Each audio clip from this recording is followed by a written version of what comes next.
Welcome to Victoria Rumble Room.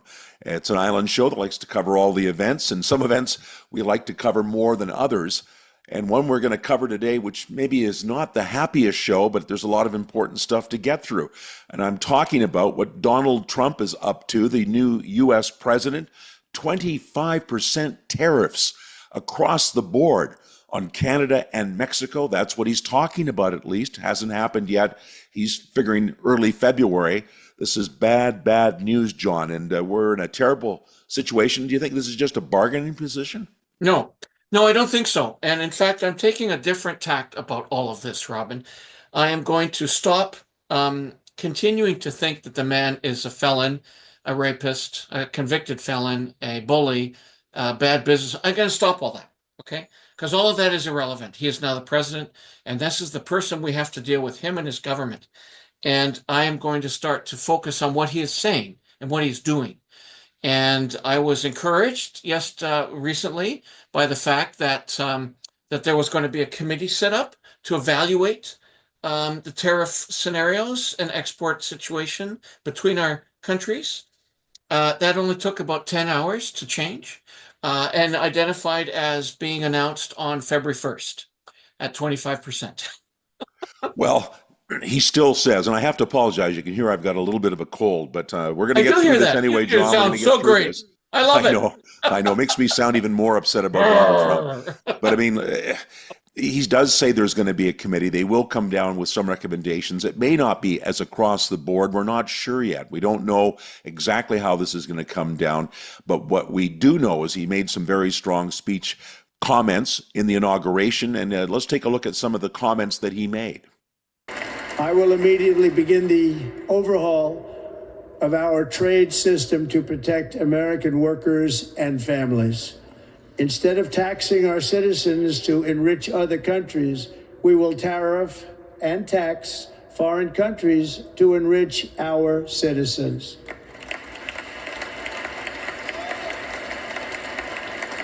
For this purpose, we are establishing the External Revenue Service to collect all tariffs, duties, and revenues. It will be massive amounts of money pouring into our treasury, coming from foreign sources.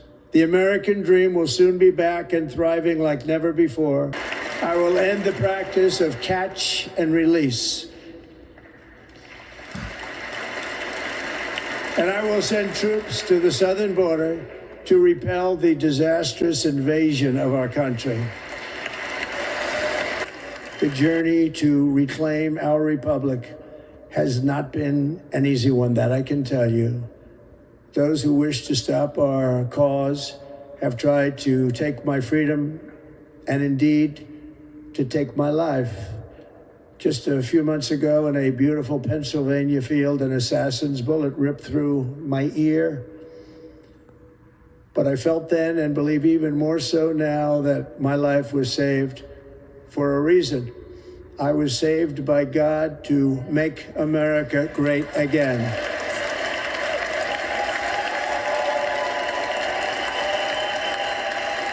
All right. Well, that's what we got, and that now we have to deal with these things, and we got to deal with them as they come to us. So, interestingly enough, how do we react? What would be the appropriate way for our country to react? It doesn't appear that it's reacting as one voice, in large part because there seems to be a very strong weakness in leadership coming out of Ottawa, and so we're having different premiers and different people starting to represent their provinces.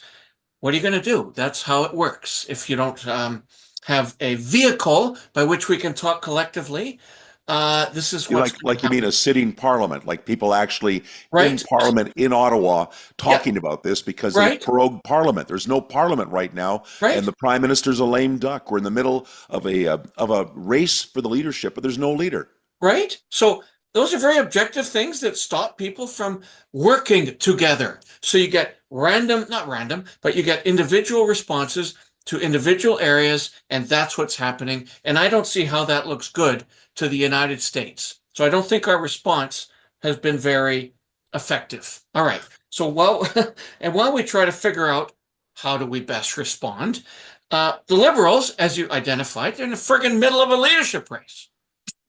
And we've got political figures all over the place talking about this and that and saying essentially, if you vote for that guy, which is Polyev, who, by the way, is the only fellow providing solutions at this stage, you're voting for a Canadian version of Trump. I disagree with that. That's not the case.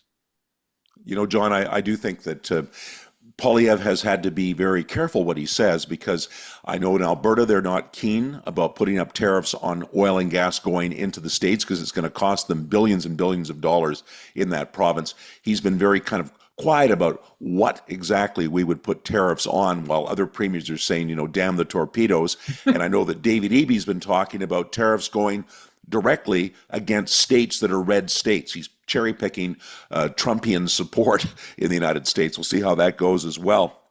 And as we've mentioned from the start, we don't know who the leader of this Liberal Party is going to be. We're going to have an election this year, one way or the other. And Karina Gould, who is the House leader of the Liberals, has stepped up. So, of course, has banker Mark Carney. He made his announcement, as did Chrystia Freeland, the former Deputy Prime Minister, is now throwing her hat in the ring. And the angle on this is how the Liberals have mismanaged and really allowed a lot of very bad behavior to take place with these pro-Palestinian protesters who actually invaded her announcement. And if you take a look here, Freeland was at the podium and she says she's ready for the job, and the pro-Palestinian protesters began shouting her down, head on stage to disrupt the event.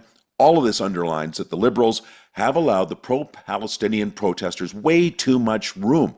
I mean, the Liberals came down like a thundering herd on the truckers when they brought their trucks into Ottawa. And there were jail sentences and all sorts of things that came out of that, but they've turned a blind eye to the pro-Palestinians. It is biting them, and I have to say it makes the Liberals look pretty weak, John. It certainly makes our governing party and our governance of Canada look weak. It makes it look without direction and without vision. And I cannot believe that we have that situation in place at this time with the U.S. and Trump exerting their dominance, not only over Canada, but over Greenland and Panama and whatever else. So, look, the quicker we he's can going to rename the Gulf. He's going to rename the Gulf of Mexico the Gulf of America. He's doing a lot of stuff, Donald Trump. But there's no rules. So the quicker we can start to act as one voice with one message, the better for Canada. However, Robin, I don't see the glasses half full. This mess of messaging is going to continue for some time and piss me off. Well, I think we're now going to get a voice of calm and reason in the storm, as we're going to be turning now to Mark MacDonald. He's been a regular contributor to the Rumble Room, and he, of course, is a columnist, former publisher of the Business Examiner, standing by. So let's zoom him in. And now joining us once again for the first time in 2025 is the illustrious Mark MacDonald from the Business Examiner. Illustrious! An eminent columnist and commentator. And Donald Trump, this week, he's back. He's back as the U.S. president. And Canada is making all these noises about preparing for the worst, and it's going to be a Team Canada effort, and what we'll do if there's tariffs. And Trump, in his speech, in his inaugural speech, talked about an external affairs committee that's going to examine where the tariffs should go and how big they should be, and that could be upcoming. So, Mark, my first question is, how bad do you think this is? And are all these talks about a trade war legitimate? Well, I think if you look at Trump, and first, I'd like to say this, that ultimately we're going to be judged by what we do and not what we say. And with Trump, there's lots of bluster. Like, how many times is whatever he says is the greatest, right? Now, so you kind of have to go, what is the substance of it all? And if you look at what he said to the Middle East, you settle this, so there's going to be hell to pay, right? So what happens? That's pretty much over. The next thing they're going to deal with internationally is going to be the Ukraine-Russian war, and that'll come to an end. So he's already toughened up the border in Mexico.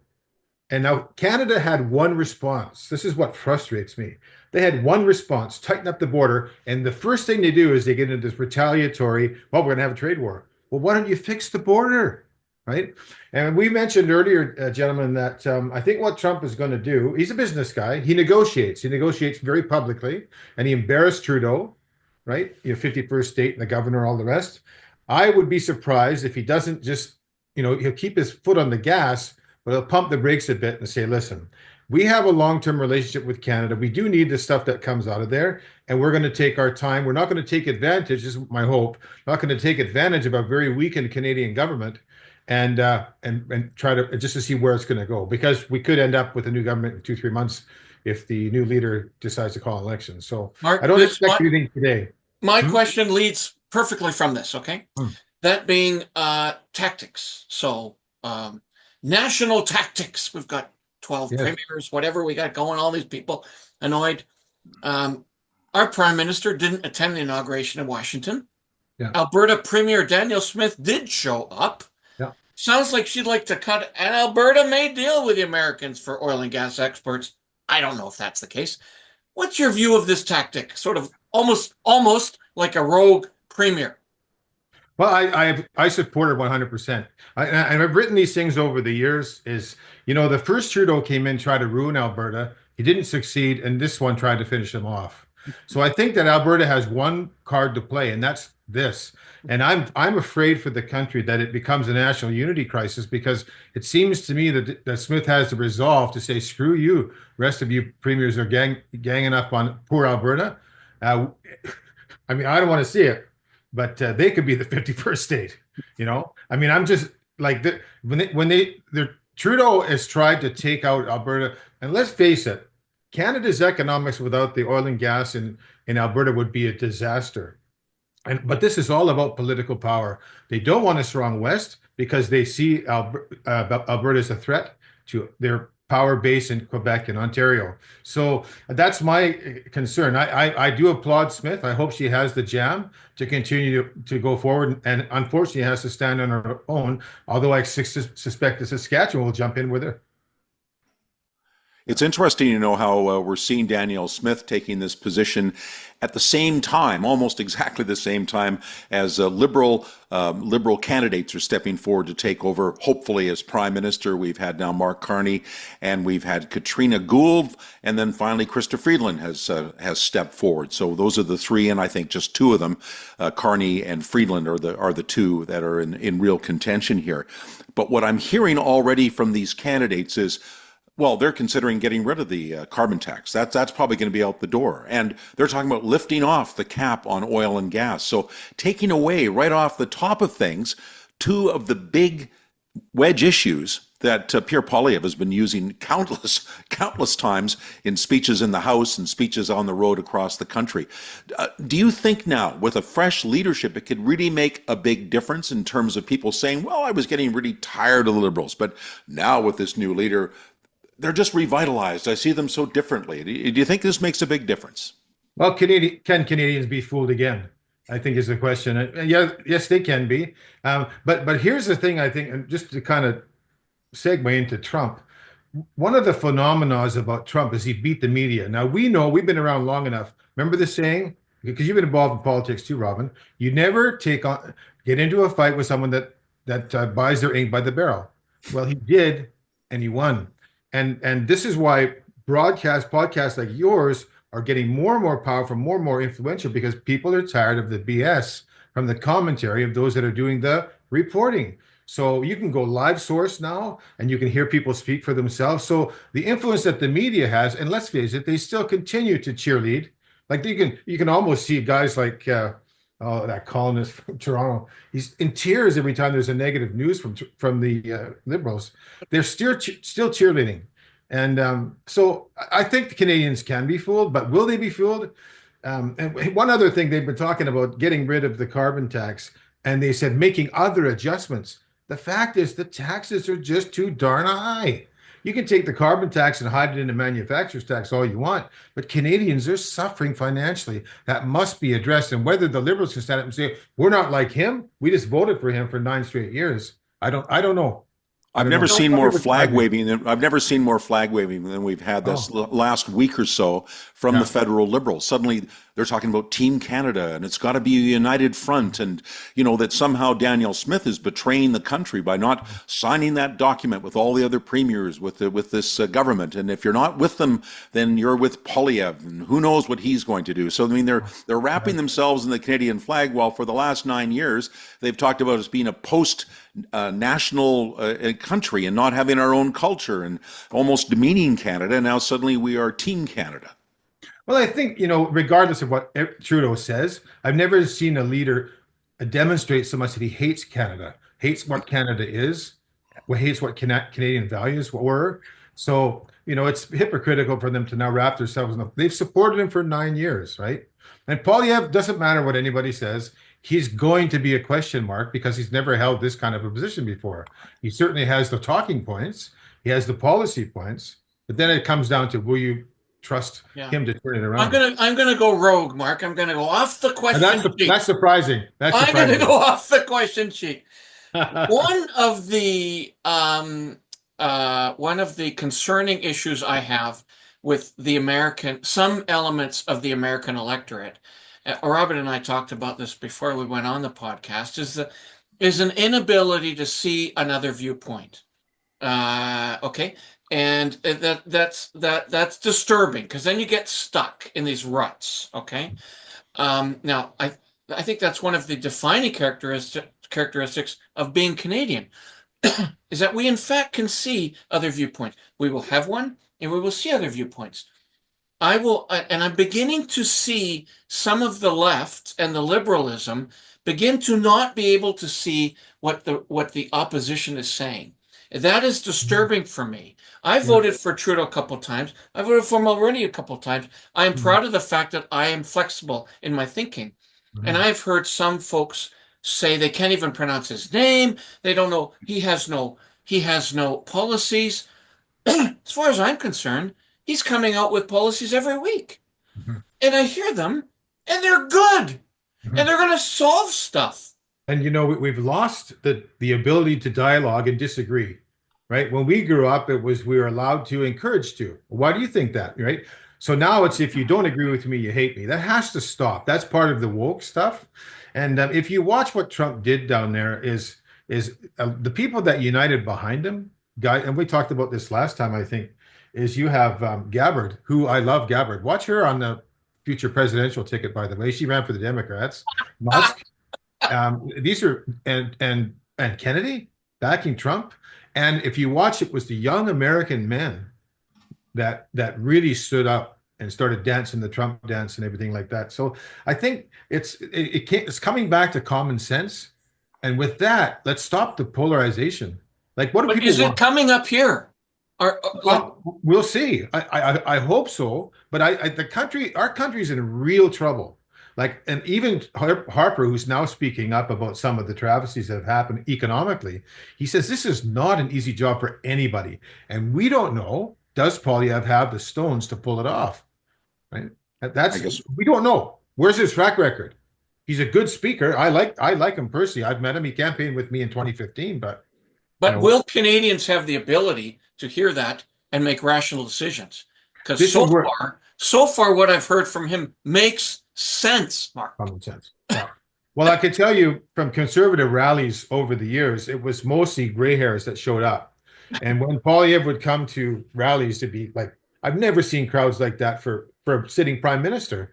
And there's young parents there with strollers, kids, right? So they're realizing this is my financial future, that you're playing with. And he's resonating with them, right? Lower taxes. And like, listen, in a free enterprise system, the people don't exist to support the government. And we have over half of our taxes going to government. That's backwards. Right? But we forget that we live in a free enterprise system. I think our country has wavered into a different thought. But I want to get back to this tariff issue in terms of the ramifications from it, if in fact it does take hold. And I want to look at forests and the forest industry, which had tariffs put on, decades ago now, and it has decimated the forest industry. I don't think our forest industry has ever even come close to recovery from that. And I don't think that those tariffs were as punitive as the ones that Trump is talking about. So this could be, it's possible if the tariffs come in, at least for the short term, we could be in a major recession from this. Do you agree that this is a dangerous game? Trump's playing a dangerous game, and our response has got to be organized and rational. Otherwise, we could find ourselves in a permanent pile of hurt. Well, this may sound a little crazy, but the NDP might be happy with the tariffs because they've done just about everything else to shut down the forest industry. Right now, you have a two-member Green government members have control over the government, right? So I agree that the U.S. has long taken any of our rulings from the International Trade Council and just cast them aside. We're not paying it. So the problem with Canada is that we have played the lazy game. Most of our stuff goes south. We haven't gone east and west. We tried to do that, and they shut down energy and everything else. We don't have much of a negotiating power. If you take out what the forest industry has been able to do in the last couple of decades with Japan and China with our lumber, we'd be cooked, right? So we have to have extra markets to go to. Will those tariffs be damaging? Most definitely. But again, what he's asking for, if we do it, why would they? Right? Toughen up the border. All right, Mark. Let's look at BC politics. Build upon your answer. Haven't heard yet anything from David Eby about removing the provincial portion of the carbon tax. I guess he's waiting for somebody else to make that tough decision. And certainly all of them are saying that. But he's trying to sound proactive, and traditionally center-right files, right? Like I'm the new middle guy. And for example, there are pilot facilities being built to house addicts and the mentally barriered and the tough, some of the less fortunate on our streets, who risk harm doing to themselves and others. These are small pilots, however. Do you actually think he's going to start to do some of the right things for this province, which conveniently happen to be on the right side of the political ledger? No, I don't. I don't have any faith that he will. I just think he is the ultimate NDP left-wing ideologue, and he's got the Greens have given a majority government. And we know what majority governments can do in this country. Trudeau didn't get 33% of the vote. He still runs like a king in Canada. So it's disappointing. As again I mentioned before, like the Conservatives were not ready to rule, but although there's a court challenge coming up, right? So maybe maybe they're able to turn it. But no, right. I don't. Eby will do what Eby does. He'll do. Mark, nothing. That's disheartening. That's not a good answer. It is disheartening to me. Yeah. People are suffering, right? They're suffering with their paychecks, and that's extremely concerning. And it could be argued people are suffering that are on the street right now, who are mentally barriered, are seriously addicted. They are not able to repair their lives, and they are stuck. And society has taken a position, we'll get them heat shelters and things. And I think really what has to happen is more what we used to do in the old days, where we had places like Eric Martin, and we had Crease Clinic, and we had all sorts of facilities around the province to help people. And for some of them, they got help and they were back out in society. And for some of them, they had help for an indefinite period because that's what they needed. And somehow we've been afraid to go back to that. I think partly afraid because it's expensive. Mark, I wanted to ask you before we let you go, you're the guru of the Business Examiner. I know you're not the publisher anymore, but you were for years. And I know you're very tapped in with the business community. You've talked to lots of business people. We're talking about all these things like tariffs and all these big, broad political issues. What do you think average business people right now? What's on their mind? What are their one or two top agenda items that they want to see change in both province and in the country? Well, I just say taxes. Like it's the fuel tax, the carbon tax, and it's inflated everything. So I mean, they don't talk about Trump. And I'll tell you why, because everybody's afraid to talk about him. Because if you like the guy, you're viewed as ostracized. But I would say this about Trump, and I think that Trump, you know what Trump reminds me of? Like this election was not really about Trump. It was about capitalism, right? And Trump is like General Patton, right? Like he's blood and guts, and he talks trash. Like you'd never seen a president talk. I'll give him this. He's the greatest at this. He's the greatest at talking trash, right? But he's kind of like, I hope that he's the man for the times with the right message and not justifying any of the means, but that he's able to get things done and restore capitalism properly in the United States. And by doing so, as a competitor, neighboring nation, Canadians will be forced to follow some of those things and drop those taxes. If he cut, you remember when Gordon Campbell got in and he cut taxes 25% the first day? I took my breath away. Trump is going to do something like that. And if it works, which I expect it will, then it's going to rub off on other nations. And one more thing about Trump, he has 2 years. Right. He has 2 years. Everybody knows 2 years. If he doesn't win the House and the Senate, he can't do much after that. Yeah, he's a lame duck. So and he's looking for legacy. Well, we'll have lots more to say about Donald Trump and tariffs and all of the outfall of this and how it's affecting our economy and our savings and so many things that could really be a terrible, terrible blow to Canada. So it's a big story, and it's sadly a story we're going to have to tell again and again. But for now, John, time to wrap things up for another week. Again, perhaps you could tell people about our new website and also the various platforms where people can watch us and pick up the Rumble Room every week.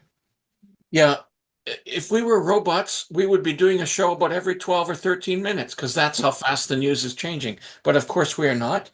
But we are helped greatly in the delivery of our message by a fabulous sponsor called West Shore Hosting, who's helping us with, obviously, our website, www.victoriarumbleroom.com. Kelly Darwin is the driver of that company, and we appreciate your help, Kelly. And along the way on the website, you will find that you can reach us all over the place. And that being Facebook and Twitter, on YouTube, which houses all of our shows. Obviously, we have an audio podcast version of our show, as well as TikTok and Instagram. And, it's a tough time to be handling what are unexpected things that will be happening in Canada. If it's black or white or green or red, just tell me. I would rather know than not know, and we don't know, do we? So, for now, I am trying very hard to remain a very sensible representative of change in Canada, and I totally reject Donald Trump's way of doing business, but we'll have to react appropriately. I'm John Jurisic. Well said, John. And what I would also add to that is that Canada does need to clean up its act. We need to have a more secure border. Our drug situation in Canada is way out of control, and why we haven't locked that down already, it's unforgivable. And as for our military, it is totally underfunded. And the Americans are right. What are you doing at not even funding at 2%? That was our commitment that we made in 2016, and it's still not being met. We're not pulling our own weight. And Donald Trump is poking at that, and we don't appreciate it. I don't appreciate Donald Trump. If I ever had him in the corner, the first thing I'd want to do and encourage you to do as well is rumble on.